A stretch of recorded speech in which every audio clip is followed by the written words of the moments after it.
Welcome to the Jali podcast. I'm your host, Melissa Barrett. This podcast is for those who are interested in the conversation around diversity, inclusion, and equity. Each week, I'll be interviewing a guest who has something special to share or is actively part of building solutions in this space. Let's get started. Liz Tsuji graduated with a bachelor's degree in linguistics from University of California, Berkeley. She spent 5 years at Burkhardt Company and at the Industry Council for Small Business Development. She worked at Crown Zellerbach in advertising and sales promotions and went on to start her own small business called Keystone Gifts.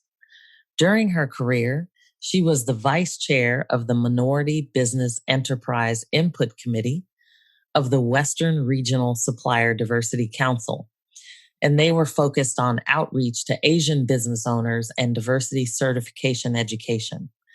She participated in their supplier academy and wrote a guide to understanding diversity classifications and certifications.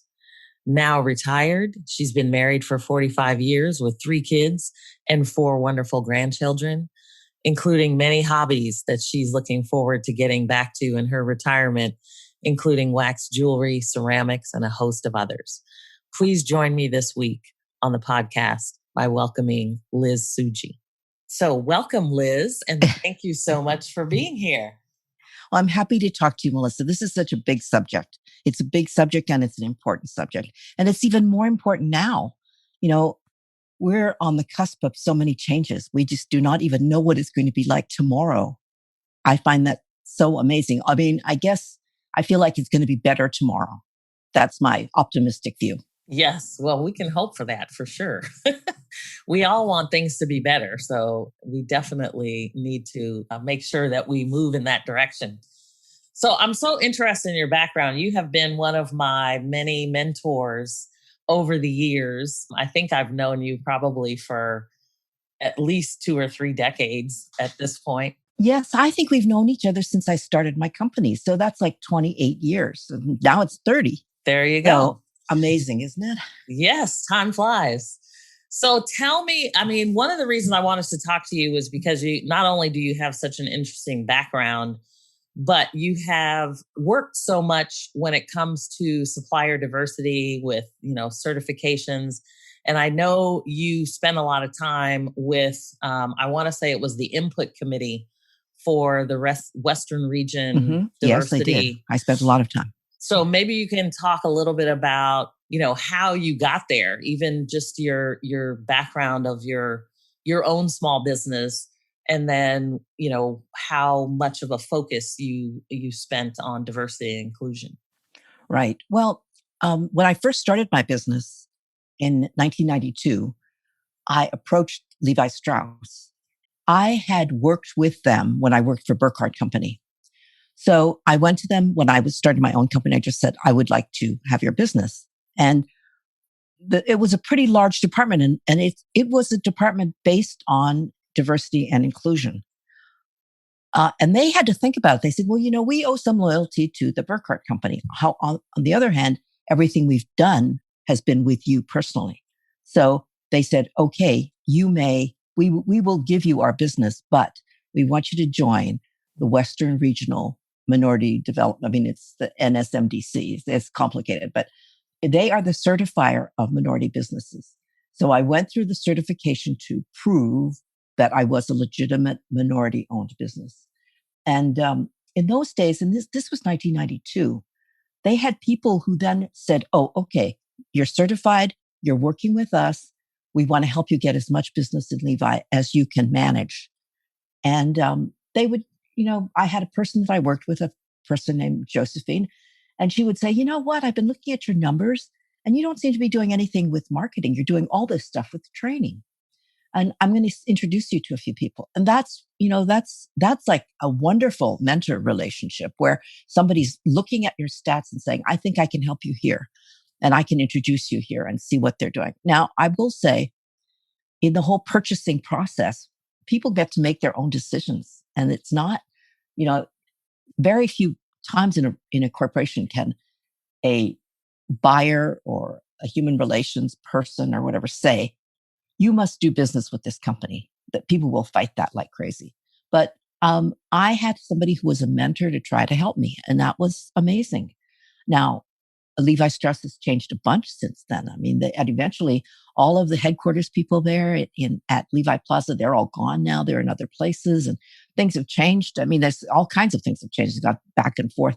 So I lost that relationship over the years, but I knew what it was when it was happening. It was a wonderful thing. So that's, Yeah. yeah, however, interestingly enough, people who've been at Levi moved to another company that you and I both really know. And they said, okay, we'd like you to do business with us. And I said, oh, if some other salesperson has that account and I'll help them, whatever. And again, they said, no, no, no, we want to do business with you, Liz Tsuji. So they introduced me. And that's how I met you, Melissa, because, it was, I don't know who you talked to. You talked to somebody and gave them my name. And then we started talking. And I have to say, my whole business life has been that way. It's been through referrals. And, there's all this stuff about social media and what have you. I mean, I do all of that. But really, when you get right down to it, it's still The person to relationship. person relationships. And people have to trust you to buy from you. They have to know that you have their interests at heart. And I think that's still true in a good relationship, that any relationship, I mean, for that matter, even your doctor, you have to have some trust that that person is really for you.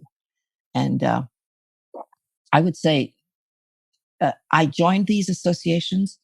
One of them I joined is the Industry Council for Small Business Development, which is very big in the San Jose area. All the big defense companies belong, and they are under the gun to do a certain amount of business, and so they sponsor the Industry Council. And I also worked with the Western Regional Supplier Development Council, and And that was where they were focused on outreach to Asian business owners and yes, diversity certification education, right? That was yes. like a big deal for what they were doing. I don't know what time frame that was, but Let's see, I've been doing that really starting in the 2000s, I think. But when you get right down to it, I'm not sure how much business. I mean, it's not like you can say, "Oh, I got business from that." right. I got some visibility, and that should help you get business. But I didn't see such a direct relationship. So I still think that the most of the business that I ever got while working for 30 years was through personal relationships that I developed, and actually that the salespeople who worked for me developed. And interestingly, sometimes even if a salesperson would leave, I would still keep the relationship because they felt that Keystone Gifts was helping them work through the relationship so that it didn't automatically mean that I would say I didn't always have an exact direct relationship with each client I ever had, but they know that you're going to do things a certain way. And that's actually, I put down on my little bio, I put down influential books for an entrepreneur because let's see, I put down The E Myth by Michael Gerber, which is really a classic.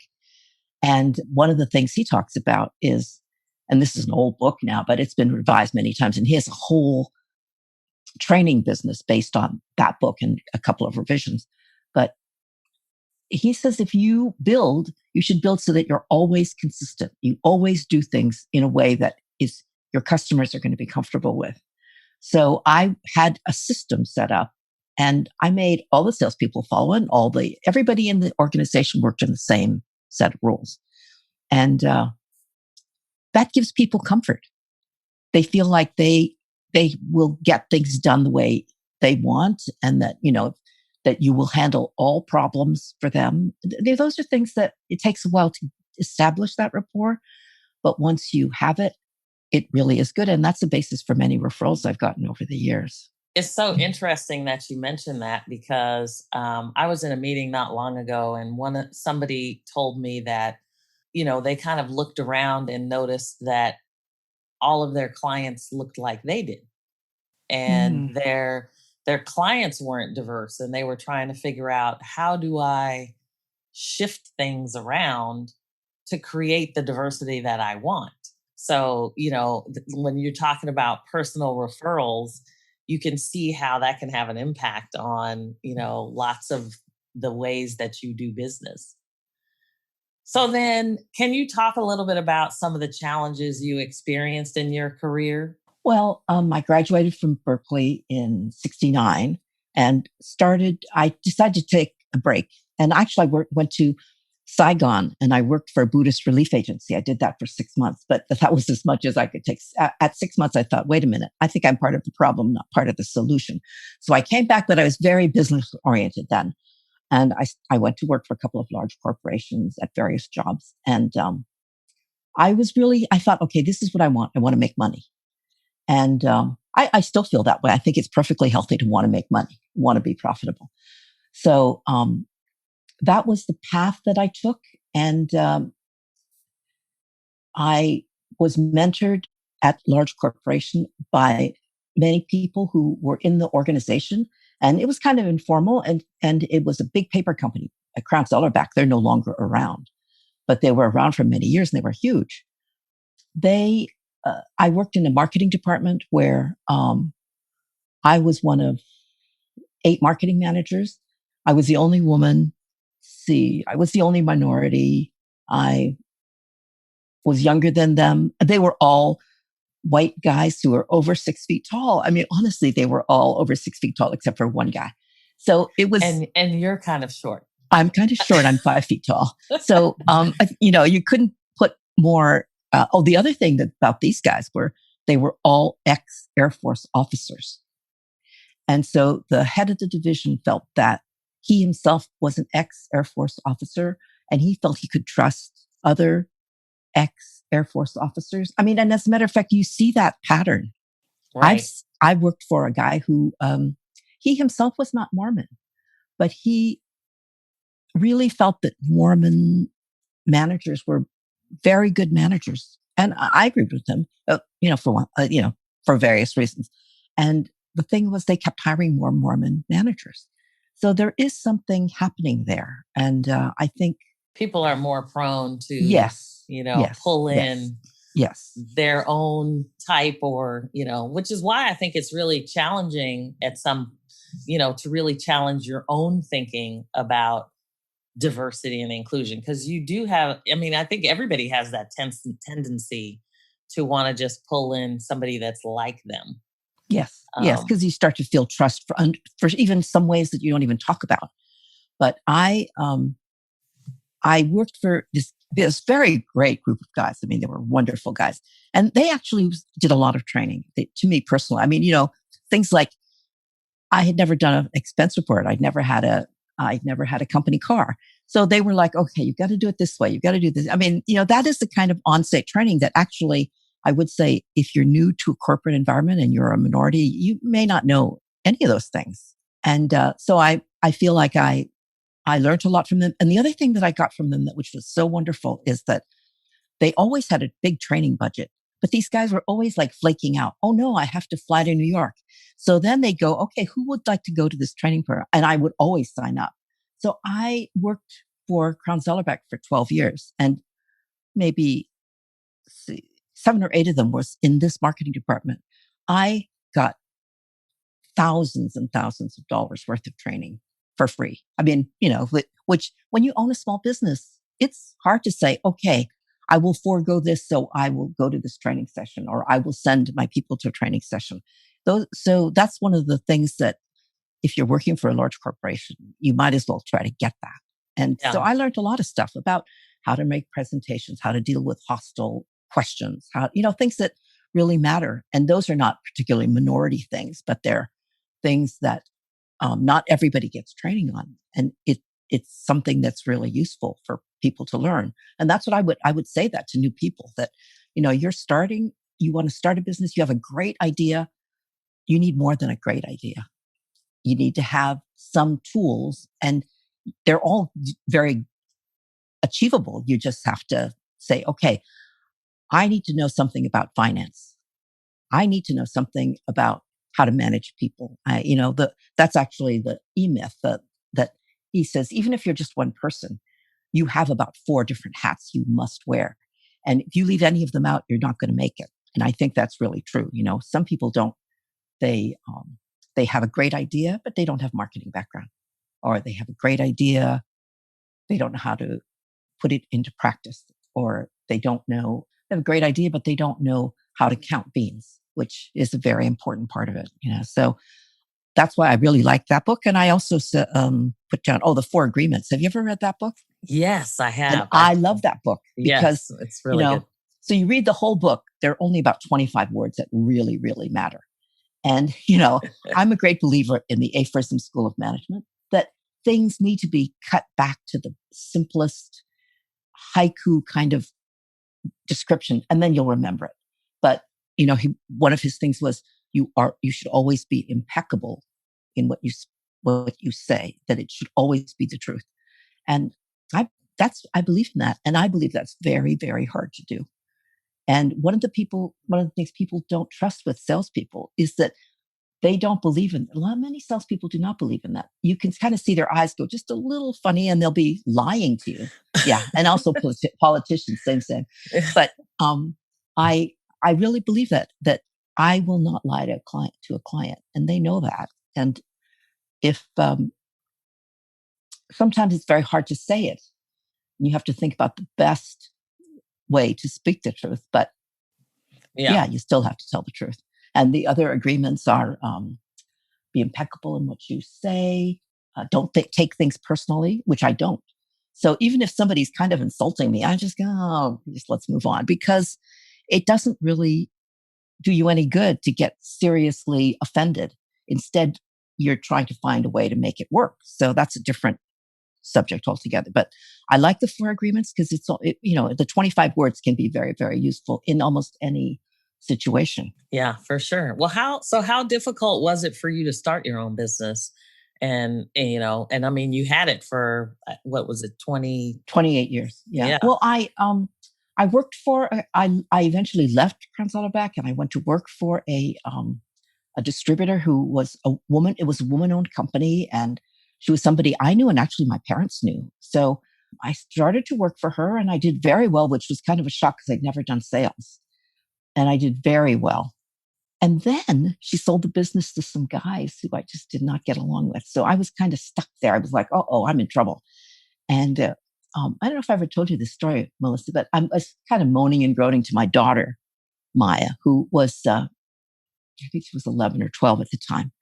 And she said to me, Mom, we have this rental that you're just selling, and your plan is to sell the rental and sell the house in San Bruno and move to San Mateo.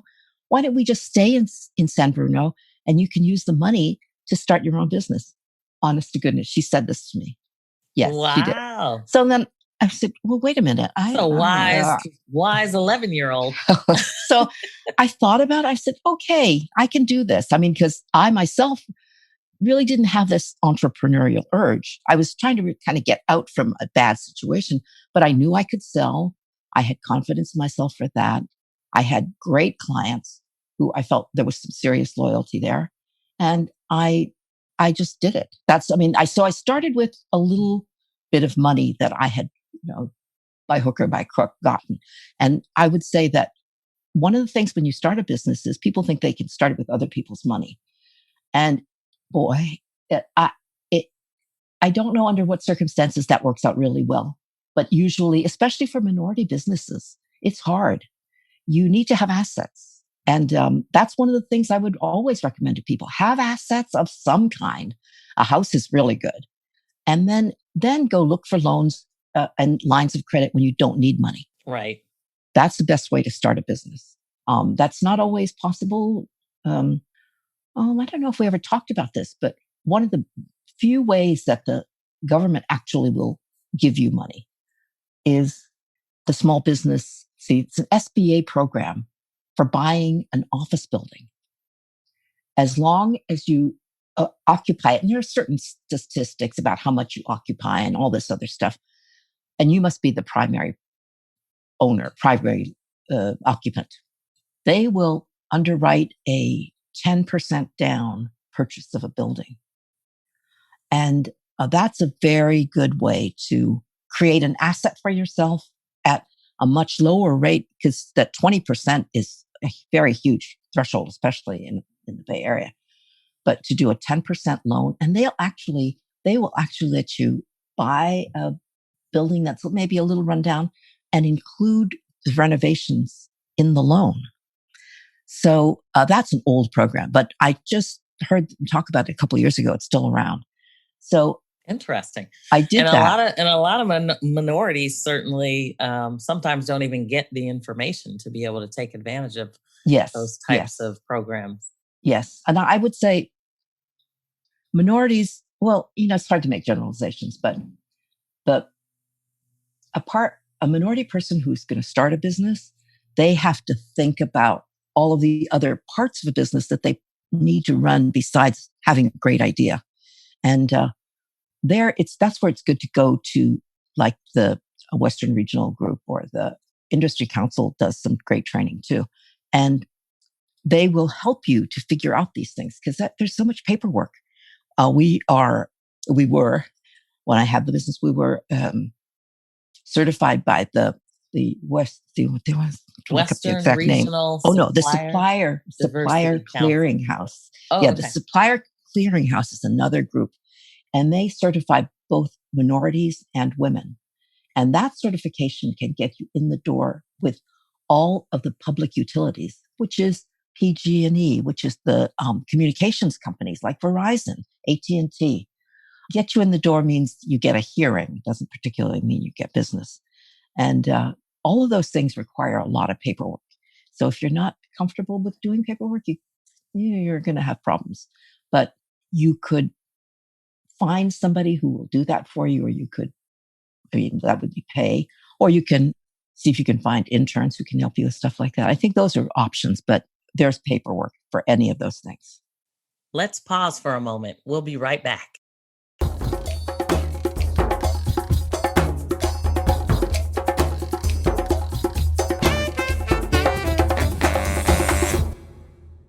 That is so interesting because when you think about, small business, as you said, you're wearing many hats, but there's, are there other suggestions you might provide for the group as they think about diversity and inclusion?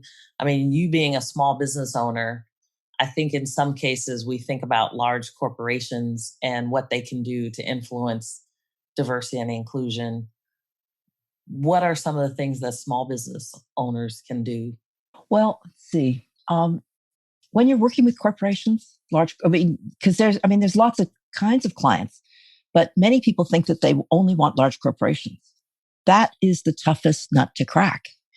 And so the corporations are saying, we want small businesses, but they're not really set up to embrace small businesses. As a matter of fact, you remember there was a time when my largest corporation that I worked with said to me, we are streamlining our purchasing to strategic purchasing, not just global purchasing, and you're out.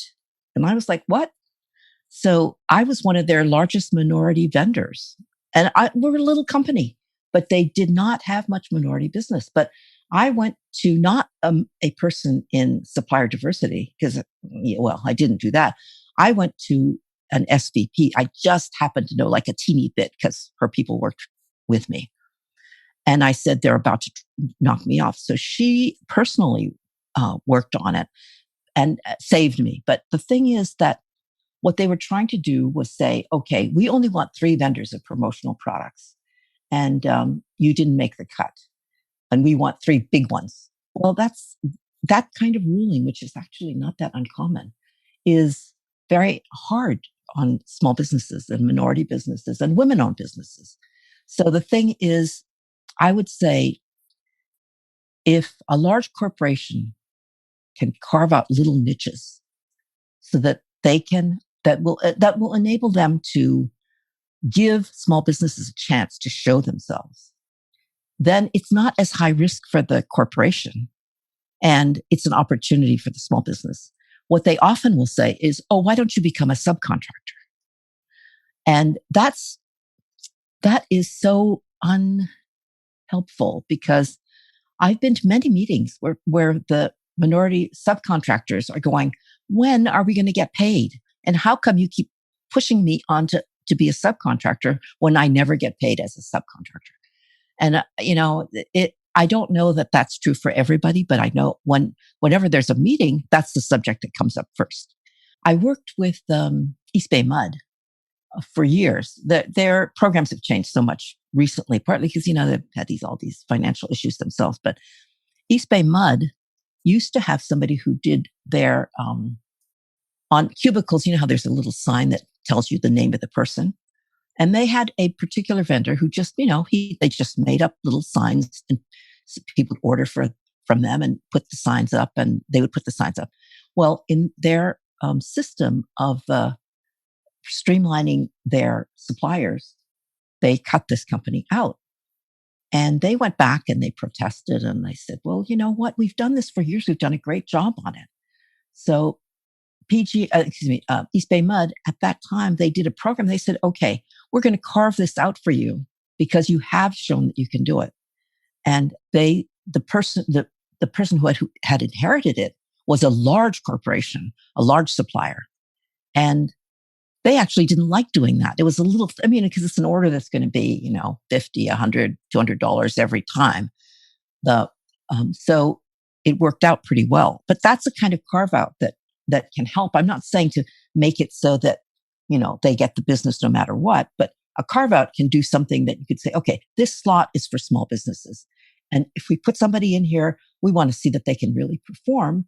And then we will give them more opportunities if they keep performing. So that's a kind of thing that would really help people, but it's work. And otherwise, I've been to many seminars where large corporations will talk about it. And so one of the big ones will say, I've heard them say things like, well, when we look at small businesses and minority businesses, we want to see $2 million a year for 3 years to show that you can perform. You cannot our business should not bring you more than 20% of your revenue. And so that's a big problem, because for small companies, when they start working with a big company, they can be over 20% in a heartbeat. Those are rules that the large corporations and they're doing it. They say they're doing it for the small businesses' protection. And in a way they are, because if they take that business away, the business could fold. And I've seen that with, say, a t-shirt company, and they get all the t-shirt business. The company changes their mind, they fold. So it takes some serious planning to say, okay, we're a large corporation, but we want to help small businesses. We want to help small women's businesses, small minority businesses, and just in general, for that matter, and also differently abled businesses. All of those things, you might have to kind of say, all right, let's do this in a special way.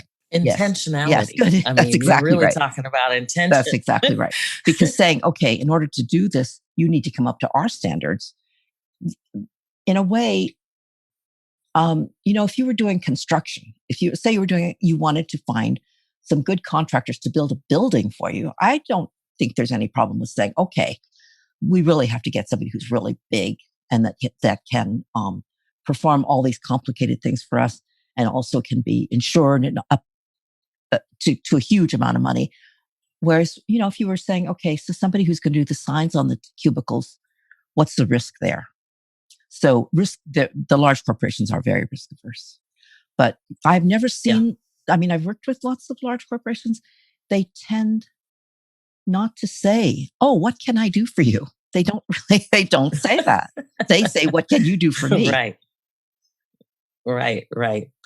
So then, in terms of the diversity classifications, because you had certifications being a minority-owned, women-owned small business. And although you may not have received, tons of business that way, how important is it from a certification perspective when you're looking for business, especially now? Well, I would say if you are a young business or whatever business, if you are capable of getting those certifications, yes, get them. Because, they talk about opportunity. Good luck is when hard work meets an opportunity. And you may have that opportunity. It sometimes opens doors. Like if you have the supplier, the supplier, a clearinghouse. for the PUC, Public Utilities Commission.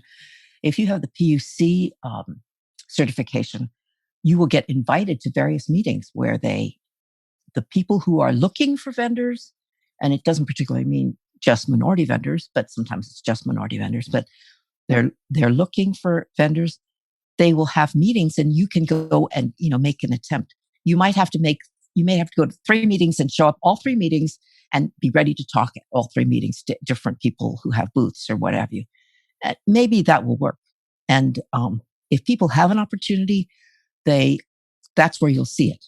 And you can see a bunch of them in one day. I once went to Sacramento, and it was the city of Sacramento, I think, that they had a fair, and they said, okay, if you sign up and you're a minority owned or woman owned company, we will sign up for appointments for these companies who think they can use you. And I'll be darned, I went to the meeting. I was there on time for my appointment, and there was a table, and they had like 5 vendors at a time coming at a table, and I was in line. I'm waiting. I ended up talking to this person for like 20 minutes, and she said, "Okay, I'm taking all these names down and what they can do." And she called me back and she said, "I've decided to use you." And she gave me about $50,000 worth of business in one shot, and I had never met her before, and it all worked out great. But that happened once in my 28-year career. But I was ready. I was ready to do that. And that's what you have to keep. You have to be prepared. You have to be prepared to make a speech if you are, if somebody says, okay, talk about your company, you have to be able to do that. And I think I've been to presentations where somebody says, well, what does your product look like? And they go, well, here, let me pull up a picture on my phone. If you're showing a product, you better have some of it. You better have something more than a picture on your phone. So you really have to be prepared in every sense of the word. Yes, indeed. Now, on a lighter note, knowing that you've just officially retired and now sold the business, I know you have a passion for diversity and inclusion and you have lots of hobbies. So, what are you planning on doing next? Well, I just retired in March. And the reason I did it was actually I've been trying to work on a retirement. I've been doing an exit strategy for the last 3 or 4 years, but I've had a couple of problems with that. One is business was so great that it's so hard to walk away from business when it's really doing great. And it was wonderful. And I was talking to a bunch of people. I was working through a broker, talking to a bunch of people who wanted to buy my business. The hard part was they were all, pardon my French, white guys. And I was just unmoved by that. And I didn't think that all of my clients were going to be happy with that arrangement. So I was thinking, well, maybe I could just find the right person who's a minority or a woman or something. So it was really tough. And in my, like 25 years, 27 years of previous to that, I had thought, well, it would be great if I could sell to, Carolyn, who used to work for me. I mean, she worked for me. She's my sister by coincidence, but she has many years experience. We kind of think alike. And people even say we sound alike on the phone. And she knew my clients and she could talk to them. And we'd often come up with the same ideas. Like sometimes we would work on a big project and we'd look at what we both came up with and there would be many matches. Financially, it would have been way hard to sell to her because the dollar signs just weren't working. But I had pulled the company through 2 huge cataclysms, 9/11 and the recession of 2008, 2009. And I did it and I went into huge debt and I didn't declare bankruptcy. I just kept going. I made it work. I came back and was profitable. So I did it twice. I said, I don't want to do it a third time because I knew in some ways, COVID has some similarities to 9/11 because, all air travel was closed down. Yes. And it did not come back for months and months after. I think the return is going to be even longer in this situation. All meetings were canceled. I mean, everything was canceled. And it's hard to come back from that, but we did. So at this point, I thought, wait a minute. At this point, I could afford to sell my business at a reasonable amount to Carolyn and know that my clients are getting exactly the kind of care they want. And I don't have to deal with these other people. So it just was perfect for me. And I have to say, if I were under the gun, like I had a lot of debt or whatever, I wouldn't have been able to do it that way, but it worked out just perfectly. So if I was willing to wait another year to sell, I might not. I didn't want to do that, but she's doing fine. She's doing fine. If there's not a lot of business around, but then she's not in debt herself. So she's making it work. And so she'll come out fine in another 8 months or so, I think. Yeah, it's definitely a different type of recovery, especially knowing that there's potentially kind of the second wave of closures and things coming back. So it is challenging, especially when, you can't have events for a promotional company, that's obviously. Right, exactly. That's kind of a big deal. But I will tell you, I get promotional gifts sent to my house now. So it's kind of funny how things have shifted a little bit and people aren't so worried about getting addresses and sending out those promotional items. I think my particular industry is going to change. There are changes in the wind. And I think, some of the corporations have said, we like how people are working at home. They can do it forever if they want. And that's like, whoa. I do think that a combination of working from home and, I don't know, one day a week, every 2 weeks of having some sort of pod meeting, that's because face-to-face has some benefits, has some real benefits. Definitely. And that's something to think about. So over time, though, like a lot of the companies that we do business with are training sections. They're doing all remote training now. And that might last for quite a while. Right. Yeah. Yeah, definitely. Well, awesome, Liz. Thank you so much for joining me.